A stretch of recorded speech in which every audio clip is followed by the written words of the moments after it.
పోలీసులకు మళ్లీ ఆయుధాలు. అఫ్జల్గంజ్ ఉదంతంతో తెరపైకి ప్రతిపాదన. రాష్ట్రంలో తుపాకుల సంస్కృతి పెరిగిపోతుండటంతో పోలీసులకు ఆయుధాలు ఇవ్వాలనే అంశంపై అధికారులు పునరాలోచన చేస్తున్నారు.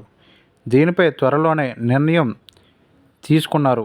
వాస్తవానికి 9 ఏళ్ల క్రితం సూర్యాపేట బస్టాండ్లో సిమీ ఉగ్రవాదులు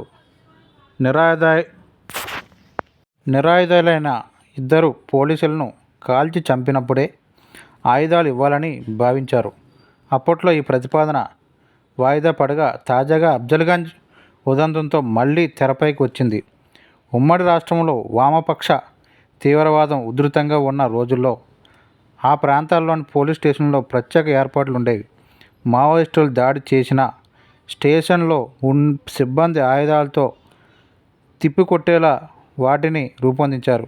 ఎస్ఐ, ఆ పై స్థాయి అధికారులు విధిగా ఆయుధాలు ధరించేవారు. స్టేషన్లోనూ ఆయుధాలు ఉంచేవారు.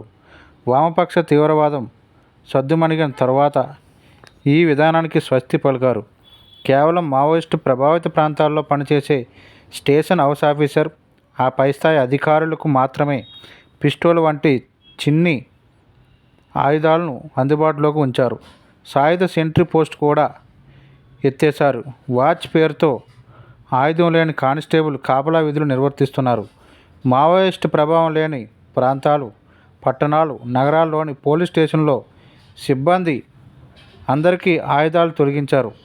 2009-2010 సంవత్సరాల్లో ఉగ్రవాది వికారుద్దీన్ జరిపిన కాల్పుల్లో నిరాయుధులైన 2 పోలీసులు చనిపోయారు. మరో 5 పోలీసులు గాయపడ్డారు. 2014లో నకిలీ నోట్ల కేసులో పట్టుకోవడానికి వచ్చిన సైబరాబాద్ పోలీసులపై శామీర్పేట పోలీస్ స్టేషన్ పరిధిలో మజీద్పూర్ వద్ద రౌడీ షీటర్ ఎల్లం గౌడ్ జరిపిన కాల్పుల్లో కానిస్టేబుల్ ఈశ్వరయ్య చనిపోయారు. 2015 ఏప్రిల్ 2న సూర్యాపేట బస్టాండ్లో అస్లాం ఎజాజుద్దీన్ అనే 2 సమీ ఉగ్రవాదులను తమను తనిఖీ చేయడానికి వచ్చిన కానిస్టేబుల్ మెట్టు లింగయ్య, హోంగార్డు కుమ్మరి మహేష్లను కాల్చి చంపారు.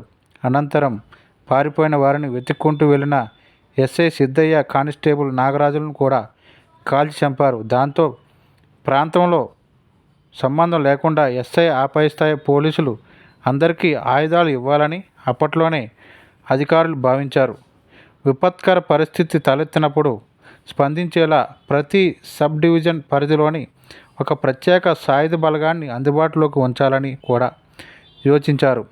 కాలక్రమంలో ఈ ప్రతిపాదనలు అటకెక్కాయి.